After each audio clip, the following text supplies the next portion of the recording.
العالمين والصلاة والسلام على أشرف الأنبياء والمرسلين نبينا محمد وعلى آله وصحبه أجمعين. أعوذ بالله من الشيطان الرجيم. بسم الله الرحمن الرحيم. فذكر فما أنت بنعمة ربك بكاهن ولا مجنون أم يقولون الشاعر نتربص به ريب المنون قل تربصوا فإني معكم من المتربصين أم تأمرهم أحلامهم بهذا أم هم قوم طاغون أم يقولون تقبله بل لا يؤمنون فليأتوا بحديث مثله إن كانوا ينطقون.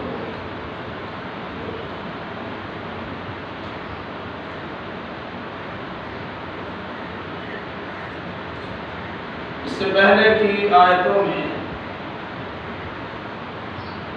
چند چیزوں کی قسم کھا کر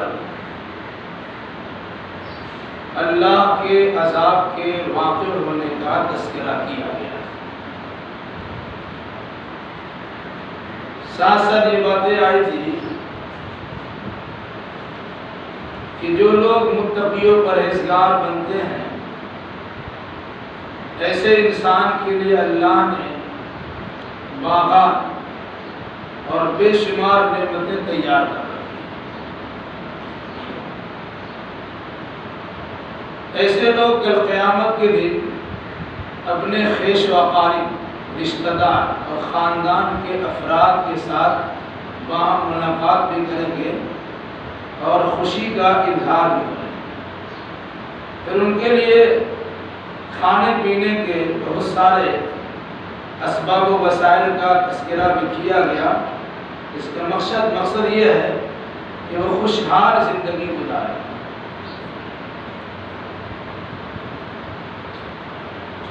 یہ چیزیں انہیں میسر ہوں گی تو آپس میں یہ خود کہیں گے کہ دنیا میں ہم نے اللہ سے ڈر کر زندگی گزاری تھی، اسی کا بدلہ اللہ تبارک و تعالیٰ نے ہمیں یہاں دیا ہے.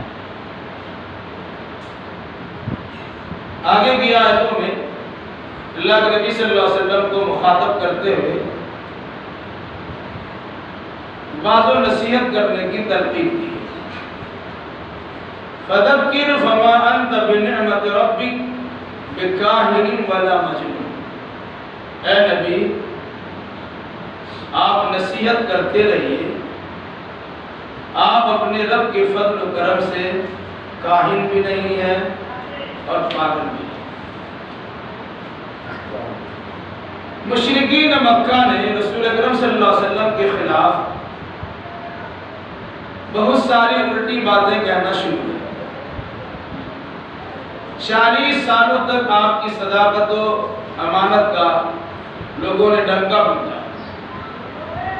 جب تک آپ کی زبان خاموش تھی تب تک لوگ آپ کو بہت زیادہ چاہ رہے تھے. لیکن جس دن آپ نے توحید و رسالت کے ذریعے سے اپنی زبان کو کھولا ہے اسی دن سے اپنے بیگانے سب ان کے مخالف. چونکہ آپ کی زبان میں تاثیر بھی ہے اور پھر اللہ تبارک و تعالیٰ کے کلام میں زیادہ تاثیر ہے تو آپ کی زبان سے اللہ کے کلام کا اظہار ہونا تاثیر بر تاثیر. لوگ آپ کی بات سن کر آپ کی طرف کھچا کے چلے آئے. آپ سے لوگوں کو روکا کیسے جائے؟ تو روکنے کے لیے سرداران قریش نے مختلف قسم کے القاب بلکہ برے القاب اللہ کے نبی صلی اللہ علیہ وسلم کے لیے منتخب ہیں. کبھی آپ کو شاعر کہا، جس کا مطلب یہ ہوتا ہے کہ حقیقت پر مشتمل اس کی بات نہیں ہوتی، یہ شاعرانہ تخیلات. کبھی آپ کو ساحر کا مطلب جادوگر ہے. آپ کے بیان کے اندر جو جادو بیانی پائی جاتی ہے، جو آپ بولتے ہیں جادو کی طرح کوئی اثر کر جاتا ہے. اس مناسبت سے آپ کو جادوگر کہہ کر آپ سے لوگوں کو دور کرنے کی کوشش کی۔ کبھی آپ کے بارے میں کہا کہ کاہن ہے، کوہانت کرتے ہیں، جوتش ہے، جو ادھر ادھر کی باتیں بتا کر آدمی کے جذبات سے کھلواڑ کرتے ہیں۔ اس طریقے سے بھی آپ سے برگشتہ کرنے کی کوشش کرائی، اور آخر میں یہ بات بھی آئی کہ لوگوں نے کہا یہ مجنون دیوانہ ہے، یہ پاگل ہو گیا ہے، اپنے خاندان کے رسم و رواج کو چھوڑ کر، رشتہ داریوں کو ترک کر کے یہ اکیلا کھڑا ہو گیا اور کچھ قسم کا باتیں کرتا ہے، یقیناً یہ پاگل پنتی کا سلوک ہے۔ اس طرح کی باتیں اللہ کے نبی صلی اللہ علیہ وسلم کے بارے میں ان لوگوں نے کہنا شروع کیا جو لوگ 40 سال تک آپ کو صادق الامین مانا ہے۔ اب اندازہ لگائیے، ایک انسان کو سارے لوگ چاہتے ہیں، اچانک ان کی چاہت میں فرق پڑتا ہے، لوگ ان پر جان نشاور کرنے کے لیے تیار تھے، لیکن اب ان کے سائے سے بھاگنے کے لیے تیار ہے۔ اس انسان کا حال کیا ہو، کتنا پریشان۔ تو اللہ تبارک و تعالیٰ نے آپ کی پریشانی کو دور کرنے کے لیے آپ کے لیے تسلی کا سامان فراہم کر کہا، سنیے، فذکر فما انت بنعمت ربک بکاہن ولا مجنون۔ آپ لوگوں کو نصیحت کرتے رہے، ایسا نہیں ہے کہ لوگ آپ کے خلاف بول رہے ہیں تو اپنی زبان روک لیجیے، ایسا مت کیجیے۔ آپ کا کام پیغام پہنچانا ہے، نصیحت کرتے رہنا ہے، آپ کرتے رہیے۔ آپ اپنے رب کے فضل و کرم سے کاہن بھی نہیں ہیں اور پاگل بھی نہیں۔ یہی لوگ پاگل ہیں جو آپ کے خلاف پاگل کے بن کے بات کرتے ہیں۔ کیوں؟ کسی پاگل انسان کی زبان سے ایسی سنجیدگی اور متانت والی گفتگو ہو، یہ تو سوچا بھی نہیں کہ جس کے جواب میں عرب کے فصیح و بلیغ انسان بھی گنگ ہو جائے، خاموش ہو جائے۔ کیا ایسے انسان پاگل ہو سکتا ہے کہ جس کی زبان سے ایسی بات نکلے کہ عقل مند لوگ اس کے جواب نہ دے سکے؟ اس لحاظ سے کہا کہ ہم اپنے رب کے فضل و کرم سے کاہن اور جوتشی بھی نہیں ہے اور ساتھ ساتھ دیوانہ پاگل نہیں ہے۔ اب یقولون الشاعر، یہ لوگ کہتے ہیں کہ شاعر ہے، نتربص بہ ریب المنون، ہم انتظار کرتے ہیں ان پر موت کے حادثہ۔ شاعر کے بارے میں بات معلوم ہے آپ کو، والشعراء یحسبهم الغارون الم تر انهم فی کل وادی یہیمون ویقولون ما لا یفعلون۔ شاعروں کا معاملہ یہ ہے کہ جہاں بیٹھتا ہے وہ تخیلات کی دنیا میں بہت سارے وادیوں کو سیر کرتا ہے، اور جو اس کی باتیں ہوتی ہیں جس میں آسمان و زمین کے کلام ملا دیا، کسی کو اٹھایا تو عرش معلیٰ پہنچا دیا اور کسی گرایا تو تحت ثری میں پہنچا دیا۔ یہ وہ جو بولتے ہیں اس کے مطابق اس کا عمل نہیں ہوتا ہے۔ اب اکثر و بیشتر شاعروں کی جھانچ کر لیں تو اندازہ ہو جائے گا کہ بڑا لمبا لمبا پھینکتے ہیں، بڑی لمبی لمبی باتیں کرتے ہیں، لیکن عملی دنیا اس میں کچھ نہیں ہوتی، عمل میں بالکل زیرو ہی زیرو ہوتا ہے۔ اللہ ماشاء اللہ بعض شعراء ہے جن کے کلام حقیقت پر مشتمل بھی ہے اور باضابطہ ان کے مطابق وہ عمل بھی کرتے رہے۔ تو کہا کیا یہ لوگ کہتے ہیں کہ یہ شاعر ہے؟ چونکہ عرب میں شاعری کا دور تھا، انشاء پردازی کا دور تھا، فصاحت و بلاغت کا دور تھا، چونکہ قرآن مقدس نے اس انداز کی بات پیش کی ہے جس میں تک بندی بھی نظر آتی ہے اور بطور خاص الفاظ کی سیٹنگ بھی زبردست ہے۔ اس کو دیکھ کر کچھ لوگوں نے کہا یہ شاعری ہے۔ جب شاعری ہے تو بڑا بڑا شاعر اس کا جواب کیوں نہیں دے پاتا؟ جبکہ قرآن مقدس نے اللہ کے نبی صلی اللہ علیہ وسلم کے لیے شاعر ہونے کا انکار بھی کیا ہے اور کہا شعر کہنا یہ آپ کے شاعر نشان نہیں، وما علمناه الشعر وما ينبغي له، ہم نے آپ کو شعر کہنا سکھایا نہیں ہے اور شعر کہنا بھی کوئی اچھی بات بھی نہیں ہے، یہ آپ کے لیے مناسب بھی نہیں، کیونکہ اکثر و بیشتر شاعر پھٹی پھٹی باتیں کرتے ہیں۔ پھر آپ کے بارے میں شاعر کے لوگوں نے کیا کہنا شروع کیا، نتربص بہ ریب المنون، گردش ایام کا ہم انتظار کرتے ہیں، یعنی کسی موت سے دوچار، کسی حادثہ سے دوچار ان پر موت طاری ہو جائے یا ان پر عذاب آ جائے، کچھ دن تک یہ شاعری کریں گے، اس کے بعد مر جائیں گے۔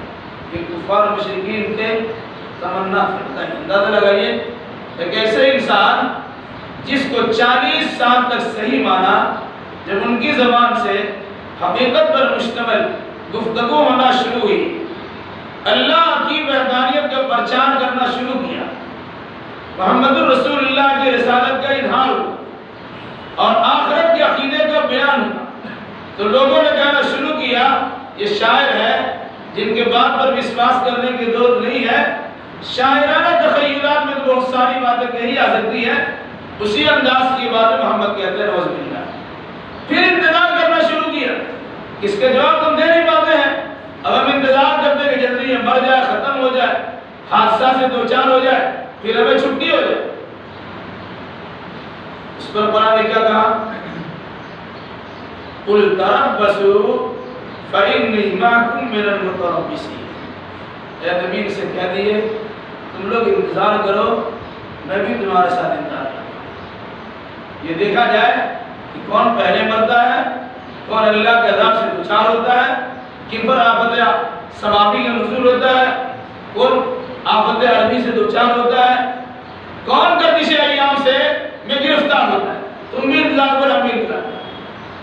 یہ اللہ کے نبی صلی اللہ علیہ وسلم سے قرآن مقدس نے اعلان کروایا کہ آپ ان کو کہہ دیے کہ ٹھیک ہے تم بھی انتظار کرو، اب دیکھتے ہیں کہ فیصلہ اللہ کی جانب سے کیا ہے۔ ام تامرہم احلامہم بہذا ام ہم قوم طاغون۔ اس قسم کی باتیں جو اہل عرب آپ کے بارے میں کرتے ہیں، کیا ان کی عقل انہیں اس کام کے کرنے کا حکم دیتی ہے، یا یہ لوگ سرکش بنے ہوئے ہیں کہ جس کے نتیجے میں اس قسم کی باتیں کرتے ہیں؟ مطلب اگر کسی کے پاس عقل صحیح سالم ہے، وہ عقل سلیم کا مالک ہے، تو وہ انسان کسی اچھی گفتگو کا جواب اچھے انداز میں دیتا ہے۔ اگر ان کے سامنے بات چیت آئی ہے تو عقل مند انسان اس کا جواب دیتا ہے۔ ایسا نہیں ہے کہ اس کی موت کی تمنا کرنا شروع کر دے۔ یہ تو کمزوری کی علامت ہے۔ انسان جب سکتا نہیں ہے تو گالی بکتا ہے، ڈھیلا پھینک کے بھاگ جاتا ہے، بد دعائیں دینا شروع کرتا ہے۔ ورنہ عقل مند انسان کوشش یہ کرے گا کہ جو ہم نے بات کہی ہے، ہماری بات کے خلاف کسی کی بات پڑ رہی ہے اور ان کی بات ہمارے سامنے آ رہی ہے، ہم اس کے جواب دیں۔ قرآن نے کہا کیا ان کی عقلیں انہیں اسی چیز کا حکم دیتی ہے؟ ام ہم قوم طاغون، یہ لوگ سرکشی میں اندھے پڑ گئے۔ ظاہر سی بات ہے اگر یہ عقل مند ہے اس طرح کی باتیں نہیں کر سکتے۔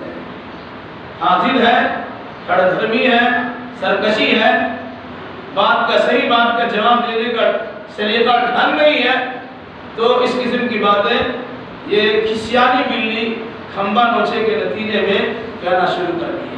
یعنی اللہ کے نبی صلی اللہ علیہ وسلم کی موت کی تمنا ان لوگوں نے کرنا شروع اس نے کیا کہ ان کے پاس عقل تو ہے، عقل جواب دینے کے لیے آمادہ نہیں ہے، کیونکہ جواب دے ہی نہیں پائیں گے کہ انسانی کلام نہیں ہے، یہ تو رب کا کلام ہے۔ اب اس کے بعد مخالفت کی بات آتی ہے تو مخالفت میں کہنا شروع کیا کہ تم مر جاؤ، تباہ و برباد ہو جاؤ، ہم تمہارے موت کی تمنا اور انتظار کرتے ہیں۔ قرآن نے کہا یہ سرکشی کی بنیاد پر اور ضد و ہٹ دھرمی کی بنیاد پر اس قسم کی باتیں ان کی زبان سے نکلتی ہیں۔ ام یقولون نتقبلہ بل لا یؤمنون، یہ لوگ کہتے ہیں کہ انہوں نے اس کو اپنی جانب سے کر لیا ہے، بلکہ یہ لوگ تو ایمان ہی نہیں لاتے۔ قرآن کے بارے میں لوگوں نے کہنا شروع کیا تھا کہ محمد صلی اللہ علیہ وسلم نے اپنی جانب سے بنا لیا، یا کسی ایسے انسان سے ان کا رابطہ ہے جو چپکے سے انہیں پڑھایا تھا اور بتایا تھا اور یہ اسی بات کو بیان کرتا ہے۔ تو لوگوں کا بنایا ہوا تیار کرتا یہ کرا۔ قرآن اس پر تذکرہ کرتے ہوئے کہا کیا یہ لوگ کہتے ہیں کہ تقبلہ، انہوں نے یعنی محمد صلی اللہ علیہ وسلم نے اسے اپنی جانب سے بنا لیا ہے؟ بل لا یؤمنون، بلکہ یہ لوگ ایمان نہیں لا رہے ہیں، اب ایمان نہیں لاتے ہیں اور کہہ رہے ہیں کہ محمد صلی اللہ علیہ وسلم نے بنا لیا ہے۔ ان کے اندر تضاد بیانی دیکھیے، ایک طرف یہ کہتے ہیں کہ محمد پاگل ہے، دوسرے طرف سب کو معلوم ہے کہ محمد پڑھا لکھا بھی نہیں ہے۔ جب پڑھا لکھا نہیں ہے تو کلام بنایا کیسے؟ اور اگر نوز باللہ دیوانہ اور پاگل ہے، اس قسم کا سنجیدہ کلام کو کیسے کہہ سکتے ہیں کہ جس کے سامنے عرب کے فصیح و بلیغ انسان بھی گھٹنے ٹیکنے پر مجبور ہے؟ تو قرآن مقدس نے ایک دوسرا راستہ اپنایا، کہا فَلْيَأْتُوا بِحَدِيثٍ مِثْلِهِ إِن كَانُوا صَادِقِينَ۔ اگر یہ لوگ اس بات میں سچے ہیں کہ اس کلام کو محمد صلی اللہ علیہ وسلم نے گڑھ لیا ہے، تو محمد صلی اللہ علیہ وسلم کی طرح تم لوگ بھی انسان ہو، تم ایک نہیں ساری انسانیت مل جاؤ، بلکہ جنات و انسان کی پوری جماعت مل جائے، قرآن مقدس جیسا قرآن تو لے آؤ۔ قرآن نے جگہ جگہ پر چیلنج کیا ہے، انسان اور جنات دونوں کی جماعت کو اللہ نے مخاطب کیا، قُلْ لَئِنِ اجْتَمَعَتِ الْإِنسُ وَالْجِنُّ عَلَىٰ أَن يَأْتُوا بِمِثْلِ هَٰذَا الْقُرْآنِ لَا يَأْتُونَ بِمِثْلِهِ وَلَوْ كَانَ بَعْضُهُمْ لِبَعْضٍ ظَهِيرًا۔ آپ فرما دیے کہ انسان اور جنات دونوں مل گئے اور دونوں مل کر اس قرآن جیسا قرآن لانا چاہے تو نہیں لا سکتے۔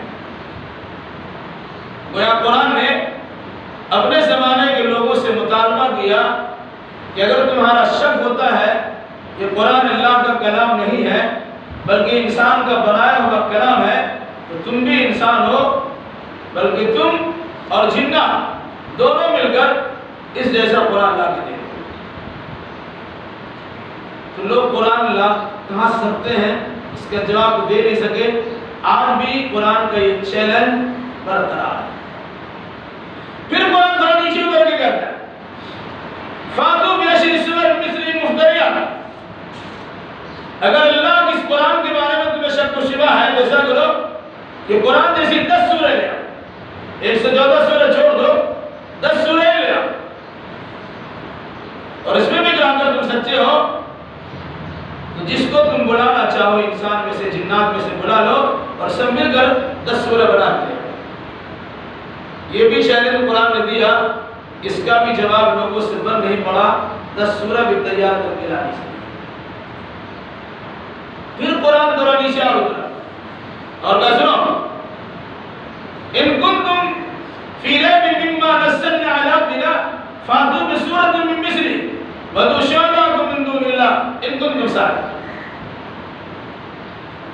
اگر اللہ کے اس کلام کے بارے میں تمہیں شک و شبہ ہے کہ اللہ کلام نہیں ہے تو ایسا کرو اس قرآن جیسی ایک سورہ لے آؤ، پورا قرآن چھوڑ دو، 10 سورہ چھوڑ دو، صرف ایک سورہ لے آؤ، اور کہا اللہ کے علاوہ جن جن کو تم بلانا چاہو بلا لو اور سب مل کر قرآن مقدس جیسی ایک سورہ، چھوٹی سورہ انا اعطیناک کالکوثری بنا دو۔ یہ بھی چیلنج قرآن نے کیا ہے، آج تک اس کا جواب بن نہیں پا۔ پھر قرآن ایک درجہ اور نیچے اتر کے کہتا ہے فَلْيَأْتُوا بِحَدِيثٍ مِثْلِهِ إِن كَانُوا صَادِقِينَ۔ پورا قرآن بدلاؤ، 10 سورہ نہیں لا سکو، ایک سورہ نہیں لا سکو، ایک آیت تو لے آؤ۔ فَلْيَأْتُوا بِحَدِيثٍ مِثْلِهِ، ایک آیت لے آؤ، إِن كَانُوا صَادِقِينَ، اگر سچے ہیں۔ یہ دعویٰ قرآن مقدس کا 1450 سال سے موجود ہے، پوری دنیا والوں کے لیے چیلنج ہے اور قیامت تک چیلنج رہے گا۔ نہ آج تک کوئی قرآن بنا سکا ہے، نہ قرآن کا جواب دے سکا ہے۔ جواب دینے کی لوگوں نے کوشش بھی کی ہے، انہی لوگوں میں سے دوسرے نے اس کی تردید کر دی کہ قرآن میں جو معنی کی گہرائی پائی جاتی ہے وہ تمہارے کلام میں تو کچھ نہیں۔ کہا الفیل ملفیل وما ادراک ملفیل لہا خرطوم طویل، اس قسم کی جملے تک بندی کرنا شروع کر دیا اور سورہ فیل کا جواب دیا۔ خود انہی کے لوگوں نے کہا اس میں کوئی بات ہی نہیں۔ قرآن مقدس نے سورہ فیل کے اندر جس واقعہ کی طرف اشارہ کیا ہے اور واقعہ سے متعلق جن حقائق کی تفسیر بیان کی ہے، تمہارے اس کلام میں تو کچھ ہے ہی نہیں۔ تم ہاتھی کا تذکرہ کرتے ہو، ہاتھی کیا ہے؟ ہاتھی کا لمبا سونڈ ہوتا ہے، اس کے 4 پیر ہوتے ہیں، عظیم الجثہ ہوتا ہے، یہ تو کوئی کلام نہیں ہے، اس قسم کی عام باتیں ہوگی۔ کہ ویسا بھی تو سمجھ میں آئے گا کہ آپ کے رب نے ہاتھی والوں کے ساتھ کیا برتاؤ کیا. پورا واقعہ کو سمیٹ دیا ہے. جو ابرہہ نامی حاکم نے ہاتھی پر سوار لشکر جرار کو لے کر بیت اللہ الحرام کو منہدم کرنے کی سازش کی تھی، تو اللہ تبارک و تعالیٰ نے معمولی سے پرندوں کے چونچ میں ایٹم بم کی شکل میں کنکر ڈال دیا اور اس کے گرانے کے نتیجے میں ہاتھی اور اس کے لشکر سب کے سب تباہ و برباد ہوئے. وہ کلام میں کیا اعجاز ہے، کیا بلاغت ہے اور کیا معنی کی گہرائی ہے. اور یہ تمہارا کہنا کہ ہاتھی کیا ہے، ہاتھی کے بارے میں کیا ہے اس کا ایک لمبا سوٹ ہوتا ہے، یہ تو کلام ہی ہے، خود نہیں کے لوگوں نے اس کی ترغیب کی. اس طریقے سے قرآن کا یہ چیلنج آج بھی موجود ہے کہ قرآن جیسا قرآن نہیں لا سکتے. ہاں ابھی کچھ دنوں سے 10-12 سال پہلے الفرقان الحق نامی ایک کتاب شائع کیا جس میں 70 سورتیں تھیں. وہ قرآن مقدس کی سورہ ہی ہے، اس کو الٹ پلٹ کر دیا اور کہا کہ قرآن سے زیادہ ہدایت دینے والی کتاب ہے. نہیں کہا کہ قرآن کا جواب ہے. اور ابھی کچھ دنوں پہلے کی بات ہے، کویت وغیرہ میں قرآن بکر اور فروخت ہو رہا ہے جس کا نام رکھا ہے مثلث التوحید، مصحف مثلث التوحید. کہاں کہ قرآن تو نہیں پڑھا سکے لیکن قرآن جیسی کتاب دے دی ہے. میں اس سلسلے میں ایک بات بتاؤں، اندازہ ہوگا اس کا جو بسم اللہ ہے، اس قرآن کا بسم اللہ الرحمن الرحیم کتنا آسان ہے. اس میں کہا ہے بسم الابی الکلمۃ الروح الالہ الواحد الاوحد، یہ اس کا بسم اللہ ہے. بلاغت کے اعتبار سے تاکید لفظ بھی ہیں، تاکید معنوی بھی، یہ گنجائش کے بعد اور ساتھ ساتھ معنی کے اندر تصریح جو عقیدہ ہے ترمذی کا کرشنا کو سفینہ کو شامل کر دیا ہے. بسم الابی الکلمۃ الروح الالہ الواحد الاوحد، باپ کے نام سے شروع، کلمہ کے نام سے شروع، الہ کے نام سے شروع جو اکیلا ہے، روح کے نام جبریل امین کے نام سے شروع جو اکیلا اور یکتا ہے. تو اللہ بھی ہے، جبریل بھی ہے اور عیسیٰ علیہ السلام بھی، ان تینوں کے مجموعہ کو شامل کیا گیا تو بسم اللہ بنا ہے. یہ عقیدہ ان کا ہے اور اس مناسبت سے ایک کتاب نکالا. پہلے اس کا نام رکھا تھا الفرقان الحق، ابھی اس کا نام بدل دیا ہے، رکھا نام کیا مثلث التوحید. ابھی خبر ملی ہے کہ کویت میں یہ کتاب یہ باضابطہ فروخت ہو رہی ہے اور بک رہی ہے.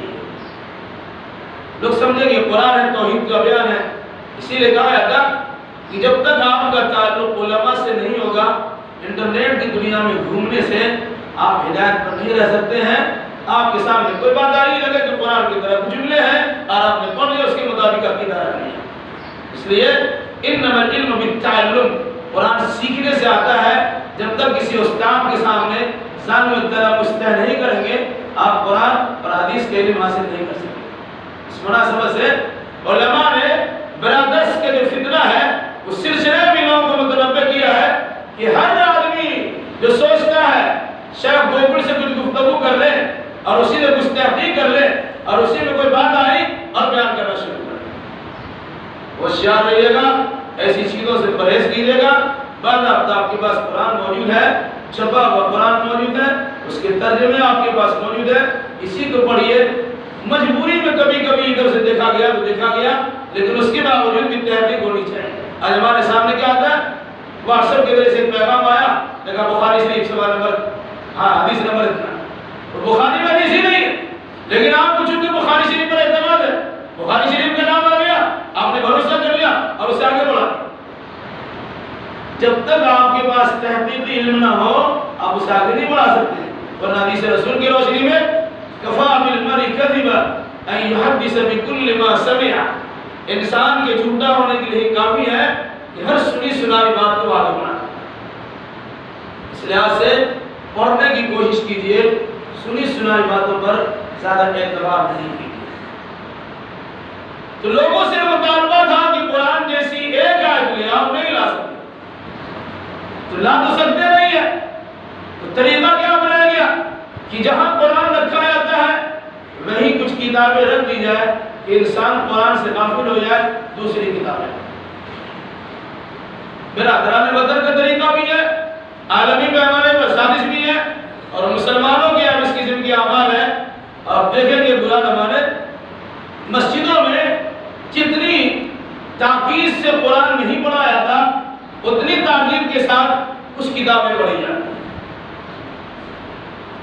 محراب میں یا مسجد کے الماری میں یا اس کی ممبر پر قرآن ترجمہ والا نہیں ہوتا، لیکن ایک کتاب خاص طور سے ہوتی ہے اور اپنے اپنے مسئلے کے مطابق انسان اسی کتاب کی تلاوت کرتا ہے۔ یہ کیا ہے کہ قرآن سے دور کرنے کے طریقہ ہے۔ قرآن موجود ہے، قرآن پڑھنے کی توفیق نہیں ملتی تو یہ بھی تو حدیث ہی ہے، یہ بھی تو حدیث کی تعلیم ہے۔ حدیث ہی ہے اور حدیث ہے، دونوں فرق ہے۔ اگر آپ کے ساتھ آپ کے پاس خالص قرآن کتاب اللہ موجود ہے، سنت رسول اللہ موجود ہے، تو مکسر کی کیا ضرورت ہے؟ ملی جلی سرکار کی کیا ضرورت ہے؟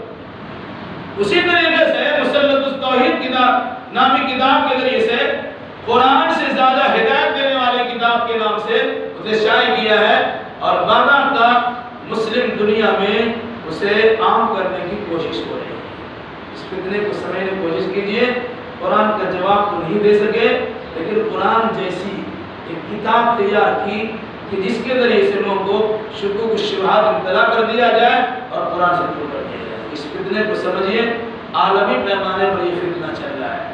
آپ سے قرآن چھینا جائے گا، آپ دیجیے گا نہیں، لیکن قرآن کے نام پر کچھ چیزیں آپ کو دی جا رہی ہیں۔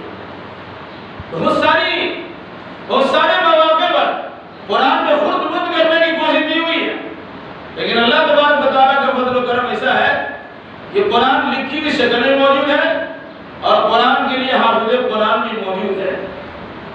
اگر آپ کچھ غلط پڑھیں گے تو حافظ قرآن فوراً سن کر ٹوک دیں گے تو ایسا تو نہیں تھا، ہم نے اس طرح کیا ہے۔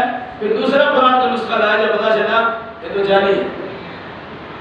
الف لام میم ذالک الکتاب لا ریب فیہ ہدی للذین لا یؤمنون بالغیب۔ بسم اللہ پڑھا دیا، آپ کو پتہ ہی نہیں چلے گا۔ اور اس طرح کی باتیں کر رہی ہے سوشل میڈیا میں۔ اس لیے میری گزارش ہے کہ ڈائریکٹ ان کتابوں کا مطالعہ کیجئے جو باضابطہ صحیح سند کے ساتھ چھپ کر اور بڑی عبادت کے ساتھ شائع ہو کر آپ کے پاس موجود ہے، ادھر ادھر کے چکر میں پڑھ کر اپنے آپ کو برباد کریں۔ ان الذين لا يؤمنون بالآخرة ليس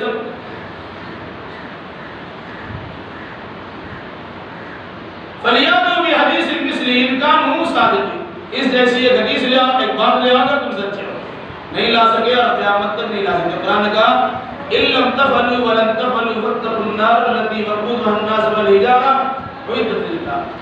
اگر تم ایسا نہیں کر سکو اور کر بھی نہیں سکو گے تو اس جہنم کی آگ سے ڈر جاؤ، اس کا ٹھکانہ یا تو انسان ہوگا یا تو پتھر ہوگا۔ یعنی آدمی کو ڈر جانا چاہیے اور اللہ کے کلام کی مخالفت کرنے سے ڈر جانا چاہیے۔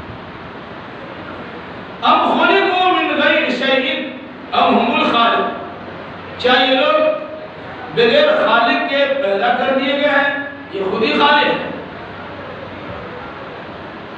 کفار مشرکین کے ذریعے سے پوری دنیا کے لوگوں کو سمجھایا گیا، جو لوگ خالق سے بے نیاز ہو کر زندگی گزارتے ہیں انہیں بتایا گیا تم خود پیدا ہو گئے ہو، یا اللہ نے تمہیں پیدا کیا، یا اللہ کے علاوہ کسی اور نے پیدا کیا۔ ظاہر سی بات ہے سب کہتے ہیں کہ پیدا کرنے والا اللہ ہے۔ جب اللہ نے پیدا کیا ہے تو اللہ ہی تمہارے لیے گائیڈ کرنے والا ہے، تمہیں رہنمائی کرنے والا ہے، اور اس کے لیے رہنمائی کے طور پر کتاب بھی دیا ہے اور صاحب کتاب بھی دیا ہے، یعنی قرآن بھی دیا ہے اور رسول بھی دیا ہے۔ اس مناسبت سے قرآن اور رسول کے ذریعے سے رسول دنیا میں نہیں رہے، ان کی حدیث و سنت ہے، اس لیے کہتے ہیں کتاب و سنت یا قرآن و حدیث کے ذریعے سے اپنے خالق کو پہچاننے کی کوشش کرتے ہیں۔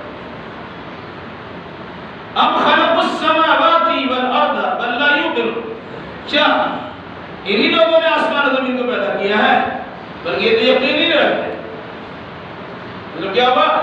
یہ آسمان جو تمہارے سروں پہ دکھتا ہے، زمین جو تمہارے پاؤں کے نیچے نظر آتی ہے، کس نے پیدا کیا؟ ہر آدمی کہتا ہے ان چیزوں کا پیدا کرنے والا اللہ ہے۔ اللہ کے خالق ہونے میں لوگ کو شک نہیں، اللہ کے معبود ہونے میں شک۔ عبادت اللہ کے سوا کسی غیر کی بھی کرتے ہیں، لیکن سوال ہوتا ہے کہ آسمان کس نے پیدا کیا، زمین کس نے پیدا کی، رات کون لاتا ہے، دن کون لاتا ہے، سورج چاند کس نے پیدا کیے؟ اور انسان کہتا ہے اللہ۔ گویا اللہ کی خالقیت میں لوگوں کو شک نہیں ہے، پھر جو اللہ کے اوصاف ہیں اس میں لوگ شریک کرتے ہیں۔ اللہ کی ربوبیت میں لوگوں کو شریک کرتے ہیں یا اللہ کی عبادت میں لوگوں کو شریک کرتے ہیں، ورنہ اللہ کے خالق ہونے میں لوگوں کا انکار نہیں۔ تو کہا کیا ان لوگوں نے آسمان و زمین کو پیدا کیا؟ کہا کہ نہیں، بل لا یوقنون، بلکہ یقین میں نہیں رکھتے۔ ام انہم خزائن ربک ام ہم المسیطرون، کیا انہی کے پاس آپ کے رب کا خزانہ ہے یا یہ لوگ دروغہ بنے ہوئے؟ کس کو نبوت ملنی چاہیے، کس کو نہیں ملنی چاہیے، کس کو روزی ملنی چاہیے، کس کو نہیں ملنی چاہیے؟ یہ سارا خزانہ انہی کے پاس ہے، اور جس طرح چاہے خزانہ پر قاسمانہ قبضہ کر کے منمانی اس کا استعمال کریں، ایسی بات ایسا کر ہی نہیں سکتے، ان کے پاس ہے ہی نہیں۔ آسمان و زمین کے خزانہ بھی اس کے پاس نہیں ہے، یا علم و حکمت کے خزانے اس کے پاس نہیں ہے، روزی روٹی کے خزانے بھی اس کے پاس نہیں ہے، اختیار و اقتدار کا خزانہ بھی اس کے پاس نہیں ہے، یہ سب میں تو محتاج دیا اللہ تبارک و تعالیٰ نے۔ اب اگر کسی کے پاس مل گیا اس پر سانپ بن کے بیٹھا ہوا ہے، ہم لیں گے اور کسی دوسرے کو نہیں دیں گے۔ اللہ اپنے بندوں کو دیتا ہے، چاہے بندہ اس کی بات سنے یا نہ سنے۔ انسان کا حال یہ ہے، اگر آپ کی چاپلوسی کرتا ہے، آپ کی ہاں میں ہاں ملاتا ہے، آپ کا چمچہ بنا ہوا ہے، آپ اس پہ خرچ بہت کرتے ہیں، لیکن آپ کو پتا نہیں ہے ہانڈی کو وہی چمچہ صاف کر دیتا ہے۔ ہانڈی کو چمچہ ہی صاف کرتا ہے۔ اگر کسی کو آپ نے چمچہ بنا کے رکھا ہے، ہو سکتا ہے 2-4 دن، 2-4 مہینے، 2-4 سال آپ کے لیے کچھ کام کر دے، مطلب نکل گیا تو پہچان دینے کا معاملہ ہوگا۔ آپ کے اندر کی ساری چیزوں کو پتا چل جائے گی، پھر بلیک میل کرنا آپ کے ساتھ شروع کریں، پھر اندازہ ہو جائے گا کہ آپ نے دوسروں کو سے لگایا تھا، آپ کے خلاف کیا ہوا ہے۔ امریکہ نے اسامہ بن لادن کو تیار کیا، جب اس کے نام بدل کر دیا تو آسمان و زمین کو سر پہ اٹھا لیا۔ اس طرح کی وہ ساری باتیں انسان کسی کو تیار کرتا ہے، کب تک؟ جب تک وہ مطلب کے لیے آپ سے جڑا رہتا ہے۔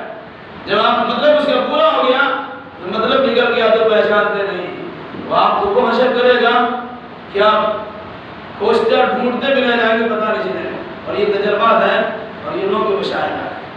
کیا اللہ تبارک و تعالیٰ نے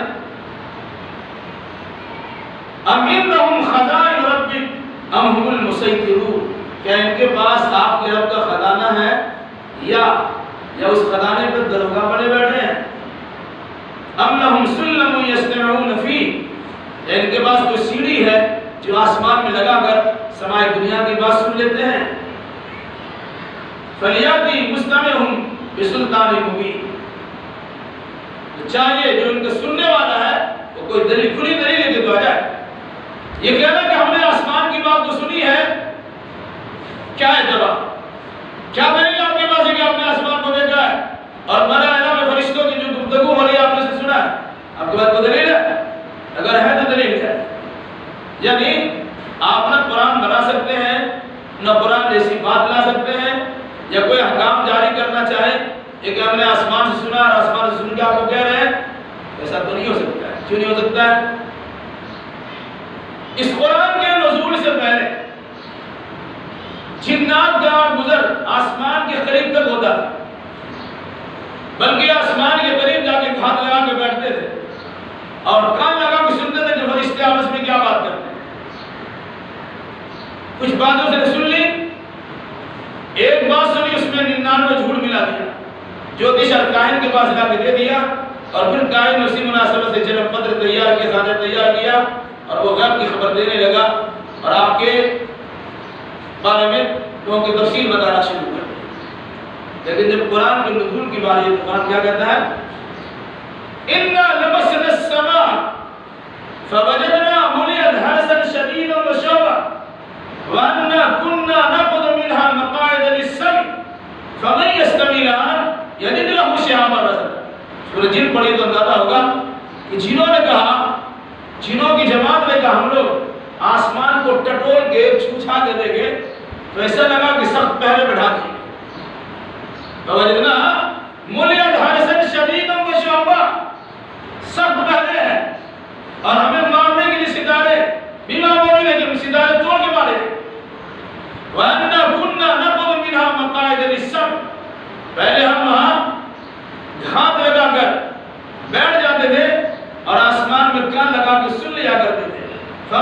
سمیلان یجد لہو شہابا رصدا۔ آج ہم میں سے کوئی کان لگانے کی کوشش کرتا ہے، ہوتا کیا ہے؟ فرشتوں کی جانب سے شعلہ آگ کی مار پڑتی ہے، ایسا لگتا ہے کہ گھاٹ بھی انتظار میں ہے، یعنی آگ بھی گھاٹ پر انتظار میں کیا ہے کہ مار ہے۔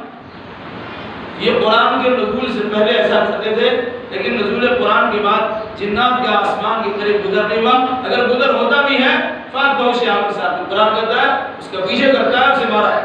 رجوع مجلس شیاطین قرآن نکا ہے کہ آسمان دنیا کو ستاروں سے سجایا ہے، جگمگا دیا ہے، لیکن ان ستاروں کو شیطان کو مارنے کے لیے رکھا ہے کہ اگر کوئی شیطان یا جنات آگے بڑھنے کی کوشش کرتا ہے تو اللہ کے فرشتے ستارے توڑ کو اسے مارتے ہیں۔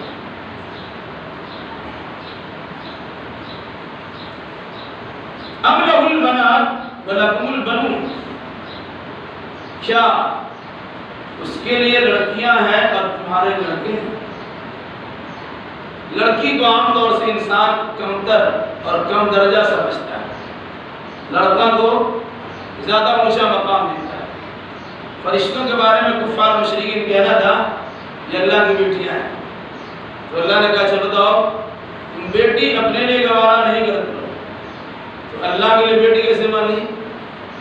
تم چاہتے کہ تمہیں لڑکا ملے، تم نہیں چاہتے کہ تمہیں لڑکی ہو، جب تمہیں لڑکی کی خوشخبری سنائی جاتی ہے تمہارے چہرے پہ دھواں اٹھنا شروع ہو جاتا ہے، ایسا لگتا ہے کالک مت دی گئی، یا تو تم اسے ذلت و خواری کے ساتھ برداشت کر لیتے ہو، ہم یہ دوسروں فی التراب تو تم اسے زندہ درگور زمین میں دفن کر دیتے ہو۔ یہ بتاؤ کہ لڑکی اگر اللہ کے لیے تصور کرتے ہو تو اپنے لیے کیوں نہیں مانتے ہو؟ اگر اپنے لیے نہیں مانتے ہو تو اللہ کے بارے میں تصور کیسے کرتے؟ جبکہ اللہ کا معاملہ ایسا ہے، لڑکا لڑکی دونوں چیزوں سے، بیوی بچوں سے اللہ تبارک و تعالیٰ بھی کیا ہے۔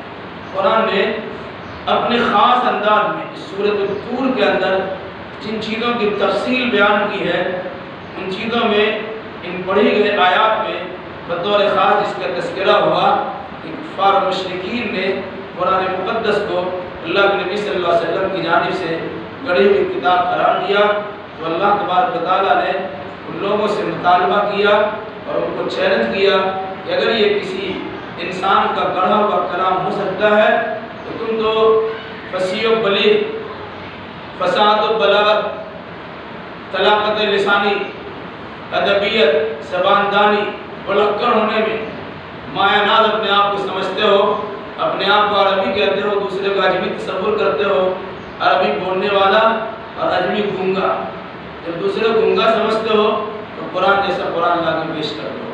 ظاہر سی بات ہے آج تک قرآن کا جواب پیش نہیں کیا جا سکا اور قیامت تک پیش نہیں کیا سکتا ہے، کیونکہ اس قرآن کی حفاظت کی ذمہ داری اللہ تبارک و تعالیٰ نے خود لی ہے۔ اس مناسبت سے قرآن نے کہا کہ ہم نے قرآن کو نازل کیا ہے، اللہ نے فرمایا کہ ہم نے قرآن کو نازل کیا ہے اور ہم اس قرآن کی حفاظت کی ذمہ دار ہیں۔ ہمیں اس ذمہ داری کو کس طرح سمجھنا ہے کہ اللہ نے کیسے وعد کی ہے؟ آپ قرآن کو ترجمہ کی مدد سے پڑھیے، فَلَا يَتَدَبَّرُونَ الْقُرْآنَ أَمْ عَلَىٰ قُلُوبٍ أَقْفَالُهَا۔ لوگ قرآن میں غور و فکر کیوں نہیں کرتے ہیں؟ کہ ان کے دل میں تالے پڑے ہوئے ہیں، تو قرآن میں غور و فکر کیجئے اور اپنے دل پہ پڑے ہوئے تالے کو کھول دیجئے اور دیکھیے کہ قرآن جس طرح آپ کے دل و دماغ کو روشن و منور کرتا ہے اور کس طرح شرکیات، کفریات اور بدعیات اور خرافات کی چیزوں کو آپ کے دل و دماغ سے نکال باہر کرتا ہے۔ اللہ ہمیں اور آپ کو اور دنیا مسلمانوں کو